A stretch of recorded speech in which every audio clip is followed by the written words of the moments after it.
to the next in our series of podcasts. This is Talking Leadership, and you have Eric Perez with you. Thank you for joining me again.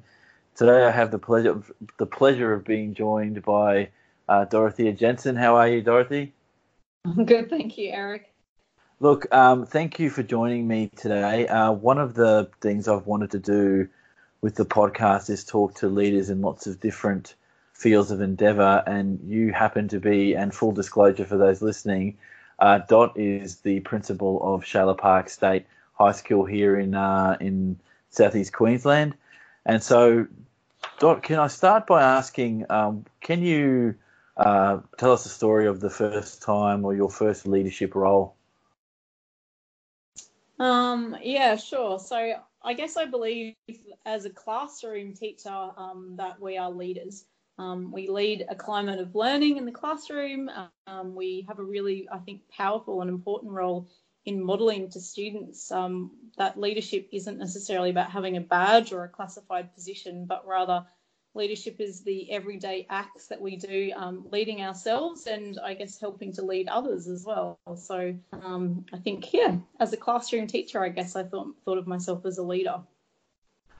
Okay, so in the more formal roles outside the classroom, in terms of the senior administration at the school, when did that start?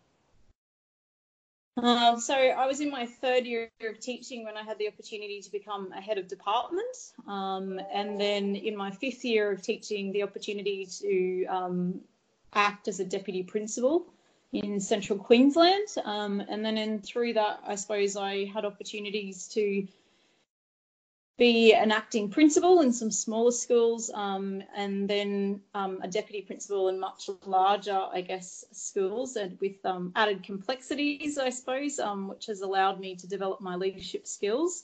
And then I was permanently appointed as the principal here at Shailer Park State High School in about April of 2018. Excellent. So I feel at least 10 years, I guess, of experience in classified leadership position before feeling like I was ready to be permanently as a principal.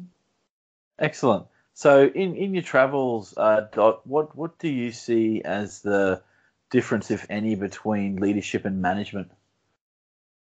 I think there is a difference. However, I do believe they go hand in hand. So I think leadership is the act of, I guess, visioning and developing shared mental models with people about, what is it that our vision for our school looks like, feels like, and what does that mean for how we behave.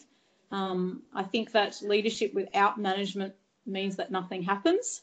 So I think that you need both of them to work together and in collaboration. And I think the challenge often is that management sometimes doesn't align to the leadership or the vision in an organisation, and that sometimes structures or systems that exist in schools, for example, don't necessarily align to the vision, which is the leadership. So I think that absolutely my role as a principal is about both leading and managing, but leadership without management means that nothing gets done, and management, I suppose, without leadership means that stuff gets done without any clear direction about where we're heading and why we're doing it. Yeah, excellent. Okay, so here's one that's thrown every podcaster so far, which is great because it means I've got you thinking about some stuff. Leaders make mistakes. So how do you engage with a mistake when you've made one? Yeah, so I call them fabulous flops. And I believe that making mistakes is part of the learning journey, and that I have to model that, and it's paramount that as a leader I position myself as a leader of learning, and that I model that part of the learning process is being what I call in the pit, which means it should feel uncomfortable at times, and in fact if I'm not making mistakes I'm probably not stretching myself, and I'm staying in my comfort zone. So I talk about a growth mindset, which is the work of Carol Dweck, which is essentially that we should embrace mistakes as opportunities for learning. And I think it's also paramount that we see mistakes as opportunities to, consider how would I do things differently next time? How could I get better as a result of knowing that this doesn't work? But I think most importantly, it highlights to me the importance of collaboration, and that I'm not an expert and I don't know everything on my own, and that understanding different perspectives and hearing from other people can often mean that we do a much better job when we've got more heads in the room doing all the thinking together. So yeah. Excellent. Okay, so what in your travels has been the most difficult part of being a leader? I think one of the most difficult and probably insightful things I've learned is that people sometimes believe that leaders are what I call Teflon, that stuff just, slips off of us, and that in some ways they often forget that we're human too, and that they expect something sometimes of us that's, infallible, that we don't make mistakes, or that we should be perfect, etc. And I've learned that the challenge of that is, allowing yourself to be vulnerable and letting people understand that you are in fact human. So that sometimes leadership can be lonely, and you've got to actually be really deliberate and ensuring that you're looking after yourself, because no one needs a leader that's falling apart. So that's your job to look after yourself, I suppose, to ensure that you can in fact lead people. Okay. So measures of success. How do you measure success in your role as a leader?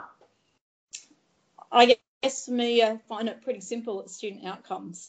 That's the greatest way, and outcomes not just academic, but through behaviour, well-being.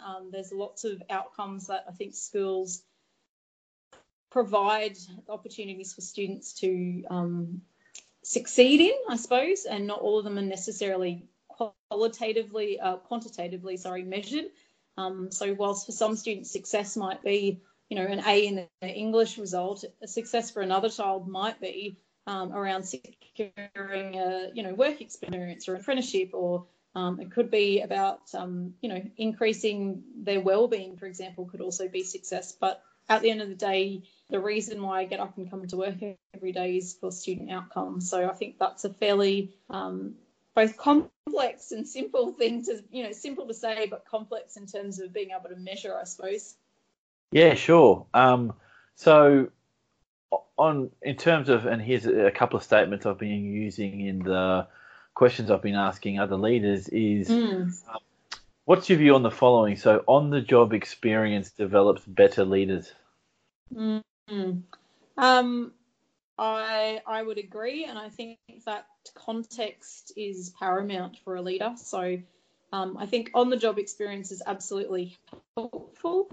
However, I wouldn't say that necessarily everything that you develop in one context is necessarily transferable to another, because leadership is contextual, and what one school, for example, needs might be quite different to what another school needs. So I agree that learning on the job is helpful, but I'd say that rather than learning a set of skills, it's almost about learning about yourself and about leadership and how you can be agile to respond to the context's needs. Yeah. Okay, so the next statement along those lines is formal education helps to develop better leaders. What is your view on that? I wouldn't disagree with that statement. However, I think in some ways it's probably connected to my response earlier around the development of understanding yourself as a leader is the most important thing, because if you don't understand yourself, then I think you're going to struggle to lead others. I do think that higher education supports people to learn about themselves and learn about how they learn, for example. So I think it supports it, but I don't think it's the only piece of the puzzle. And in fact, I think it's definitely one piece of the puzzle, but not all.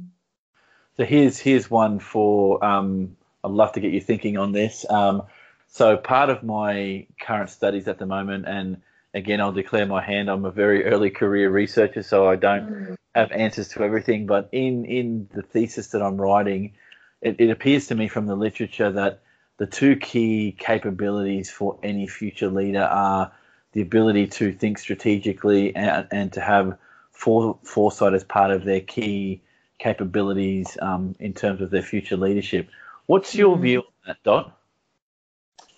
Look, I would agree, and I think one of the exciting opportunities of being a leader is the opportunity to think sort of 5, 10, 15, 20 years down the track, I think you have to balance that with the fact that you're leading people, and that talking about, where you see the school, for example, in 5 years' time can be overwhelming for people. So I think it's that balance of you thinking in that way, but also considering what are the needs of the people that you're leading right now. And very much, I guess, on the ground, teachers and students are focused on the right now, what's happening in my classroom, what's happening with my learning.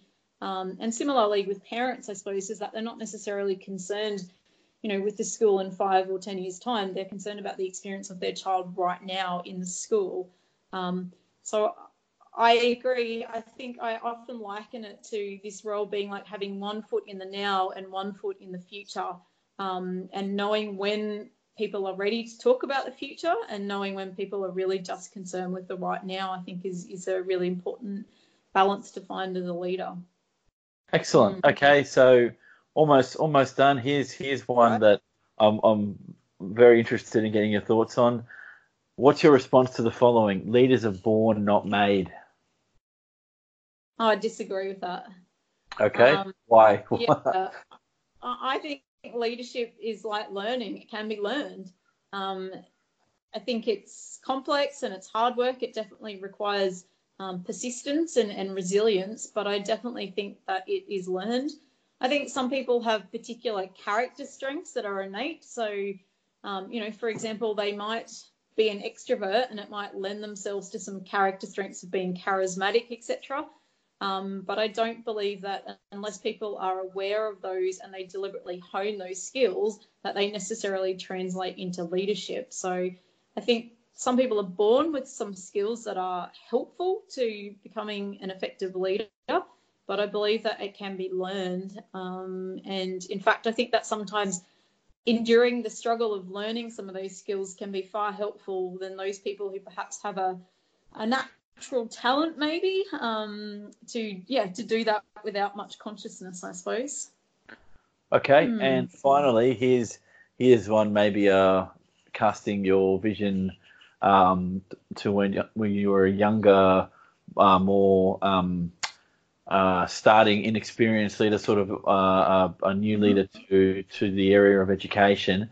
What might you say to a younger version of yourself about being an effective leader? Oh, yeah, that's a good question, isn't it? What would I say to myself? I would say probably slow down and embrace the opportunities for learning and learn more about yourself and what that means for how you lead others. And I think that, yeah, I probably would say those things. Oh, it's probably not particularly insightful, is it? But I feel like sometimes being on the leadership journey feels like you're on a treadmill and it's really fast paced. But I love my job. I love what I do. And so I think slowing down to embrace and I guess smell the roses and yeah, I think celebrate those milestones probably more rather than just feeling like you're needing to move to the next step or the next thing. Excellent. Okay, look, Dot, thank you for your time. For the listeners again, that was Dot Jensen, the principal of Shailer Park State High School, joining me on Talking Leadership. And look, Dot, I will come back at some point again in the future because there are more topic areas around the leadership question. So, look, thanks for your time, and I'll catch you on the next podcast. No worries. Thanks, Eric. Cheers.